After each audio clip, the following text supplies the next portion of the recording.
ngir seetal seeni loxo jëfandiku leen gel main Valda Afrique moo leen di may Sud Nutrition.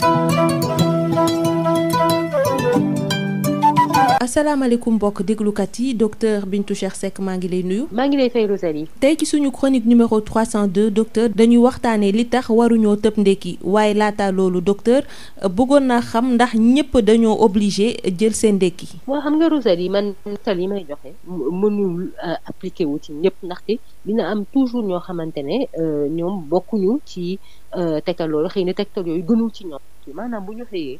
duñu xiif yëg ni seen yaram buggul ñam balaa ñuy mën a lekk midi mooy jox wala sax 13h te bu boobaa la ñuy lekk añ lañ ko mën a tuddee dootul ndékki parce que ndékki mooy dañuy lekk ci suba si ñooñu nga xamante ne ñoom yëguñu benn xiif te duñu lekk ci suba si boo leen seetloo seen wér gu yaram day mat duñu am benn problème boo xamante ne ci loolu la jógee ci nga xam ci liñ dul lekk ci suba si la jógee waaye cas yooyu ñooñu lu néew lañu maanaam dafa raar ñoo xamante ne mënu soxlawuñu lekk ci suba si lu raar lay alors li ma bëgg a wax rek balaa ñuy wayal waxtaan bi mooy ne man bu ma nee kii dafa tëb ndékki mooy kooku dafa soxlawu lekk waaye lekkul ba mu ko soxlawee aussi lekkul. kon nag docteur lan mooy gën a yóbbee ñin ñi wala ñenn ñi ñuy faral di tëb ndékki.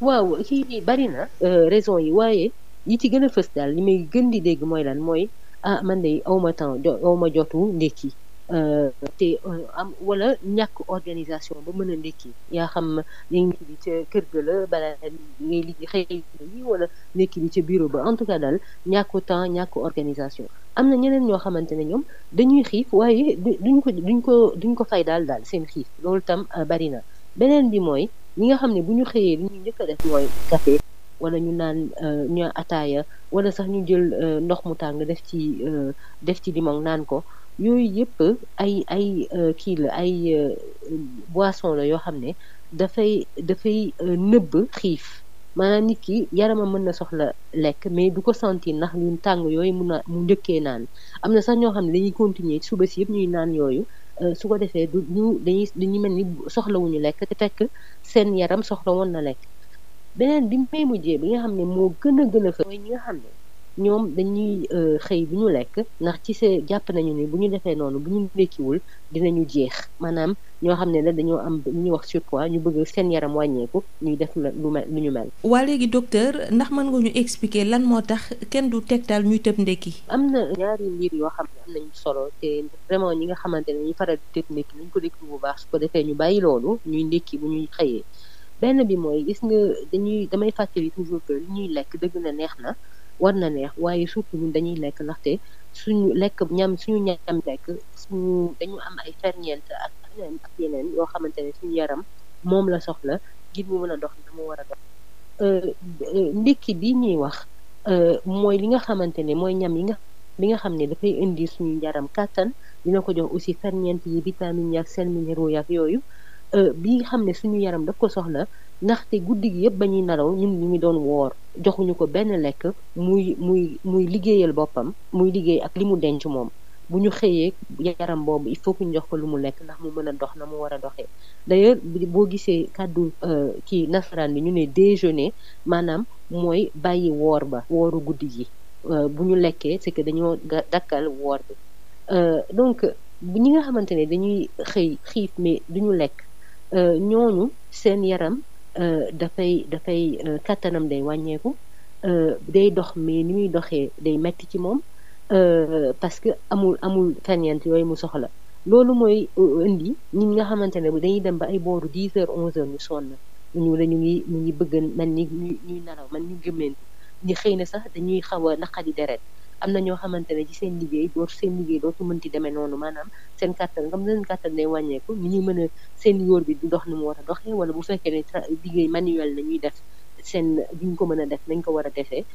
loolu yëpp ñàkk ndékki bi moo koy indi ñaareel yi li waral waruñoo tëb ndékki mooy ne ku ko def aussi sa appétit yëpp ci bés bi yëpp day soppeeku et lii ñi gën a seetlu mooy ki nga xam ne ndékkiwul bu añ jotee day fekk mu am xiifam tara mu lekk bu baree bari et puis li ñu xam aussi sax mooy ni ku mel noonu dafay sax bëgg a lekk loo xam ne day niin wala day bari suukar ndax li mu ndékkiwul lii moo tax ñu bari ñoo xam ne du ñu ndékki wala leen seetloo ñoom dañuy faral di am yaram wala dañuy jékki di commencer di am ndax ndékki boobu ñuy tëb et puis ñëpp nañu ni am yaram baaxul te yaram bi graisse bi dafay indi ay feebar am na sax benn gëstu scientifique boo xam ne bu wane ni ñi nga xam ne dañuy faral di tëb ndékki ñooñu seen ay feebaru xol dafa leen di yeb parce que tëb ndékki boobu dafa am lu muy soppi ci sidit yi te loolu baaxul ci xol bi donc nag Rosalie may mujjee rek ndax di wax ne ni nit ki na fexe ba organiser wu di mën a lekk ci suba si du ndékki suba si moo xam bu lu ko dalee bu mu yeewoo ba lu jàpp 9h30 ba 10h loolu ndékki lañ koy woowee moo xam ndax ndékki bi ca kër ga la koy defee wala ci fi mu bërëbu liggéeyukaayam wala ca école ba sax pour ñi nga xamante ne ñu ngi ay xale la ñu di jàngi. docteur nga fàttali suñu page Facebook. mooy Sud Nutrition rek ñu leen di wax ngeen ñëw laaj ñu seeni laaj suggéré ñu ay thèmes bu fekkee yooyu leen bëgg ñu waxtaanee te xam ne ni am nañu ay chronique vidéo ak audio yu ñu posté ci page bi. di gërëm Val d'Afrique di la jaajëfal docteur Bintou Cheikh Seck. jërëjëf Rosalie. ngir seetal seeni loxo jëfandiku leen gel main Valda Val d'Afrique. moo leen doon may Sud Nutrition.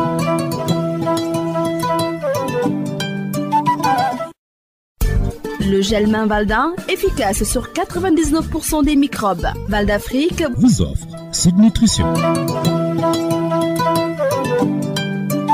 Bonjour chers auditeurs, docteur Bintou Cheikh Seck, bonjour. Bonjour Rosalie. Chronique numéro 302, docteur, aujourd'hui nous parlons des raisons pour lesquelles il faut éviter de sauter le petit déjeuner. Mais d'abord, j'aimerais savoir si tout le monde est obligé de prendre un petit déj. Vous savez Rosalie, les conseils que je donne ne peuvent pas s'appliquer à tout le monde.